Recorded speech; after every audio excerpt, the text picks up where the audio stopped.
വളരെ എളുപ്പത്തിലെ നല്ലൊരു കിടുക്കാച്ച് ബിരിയാണിയുടെ റെസിപ്പി ഞാൻ പറഞ്ഞു തരട്ടെ. അതിനുവേണ്ടി ഞാൻ ഒരു 5 സവാള എടുത്തിട്ടുണ്ട്. അതിനെ കൂടെ 3 പച്ചമുളകും ഒരല്പം ഉപ്പും 2 ടേബിൾ സ്പൂൺ വെള്ളം കൂടി ഒഴിച്ചിട്ട് നമ്മളൊന്ന് കുക്കറിൽ ഒരു 3 വിസിൽ വരുന്നത് വരെ വേവിച്ചെടുക്കാം.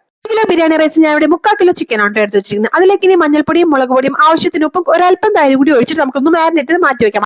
15 മിനിറ്റിന് ശേഷം നമുക്ക് ഇതൊന്ന് കുക്കറിൽ 3 വിസിൽ വരുന്നത് വരെ ഒന്ന് വേവിച്ചെടുക്കണം. ഈ ഒരു സമയത്ത് തന്നെ നമുക്ക് വേറെ അടുപ്പിൽ റൈസ് കൂടി ഉണ്ടാക്കിയെടുക്കാം. അതിനുവേണ്ടി ഞാൻ ഒരു പാൻ വെച്ച് കൊടുത്തിട്ടുണ്ട്. അതിലേക്ക് 1 ടേബിൾ സ്പൂൺ വെളിച്ചെണ്ണയും 1 ടേബിൾ സ്പൂൺ നെയ്യും കൂടി ഇട്ട് കൊടുത്തിട്ടുണ്ട്. അതുപോലെ തന്നെ ഗരം മസാലയും ഇട്ട് കൊടുത്തിട്ടുണ്ട്. അതുപോലെ ഒരു സവാള 2 പച്ചമുളകും കൂടി ഇട്ട് കൊടുത്തിട്ടുണ്ട്. ഞാൻ ഇവിടെ 1 കിലോ റൈസാണ് എടുത്ത് വെച്ചിരിക്കുന്നത്. അതുപോലെ നമ്മൾ റൈസ് ഇടുന്നതിന് 2 ഇരട്ടി വെള്ളം കൂടി ഒഴിച്ചു വെച്ചിട്ട് നമുക്ക് ഇനി ഒന്ന് വേവിച്ചെടുക്കാം. ഇനി മസാല ഉണ്ടാക്കാൻ വേണ്ടി ഞാൻ ഒരു പാൻ വെച്ച് കൊടുത്തിട്ടുണ്ട്. അതിലേക്ക് ഞാൻ 3 ടേബിൾ സ്പൂൺ വെളിച്ചെണ്ണ ഒഴിച്ചു കൊടുത്തിട്ടുണ്ട്. അതുപോലെ തന്നെ ഇഞ്ചി വെളുത്തുള്ളി പേസ്റ്റ് ഇട്ട് കൊടുത്തിട്ടുണ്ട്. അതുപോലെ 3 ടേബിൾ സ്പൂൺ ഗരം മസാല ഇട്ട് കൊടുത്തിട്ടുണ്ട്. 3 തക്കാളിയും അതുപോലെ 2 ടേബിൾ സ്പൂൺ തൈര് ഒഴിച്ചിട്ട് നല്ലപോലെ ഒന്ന് വേവിച്ചെടുക്കുന്നുണ്ട്. അതിലേക്ക് ഞാനൊരു മാറ്റി വെച്ചിരിക്കുന്ന സവാള കൂടി ഇട്ട് കൊടുത്തിട്ടുണ്ട്. അതിലേക്ക് നമ്മൾ മാറ്റി വെച്ചിരിക്കുന്ന ചിക്കനും കൂടി ഇട്ടൊരു 15 മിനിറ്റോളം വേവിക്കാം. നമ്മുടെ മസാല റൈസ് ഒക്കെ ഇവിടെ റെഡി ആയിട്ടുണ്ട്. ഇനി നമ്മൾ ദമ്മിടുന്നതിന് വേണ്ടി വേറൊരു പാത്രത്തിലേക്ക് മസാല കൊട്ടിയിട്ട് അതിന്റെ മേളിൽ ചോറും കൂടി ഇട്ട്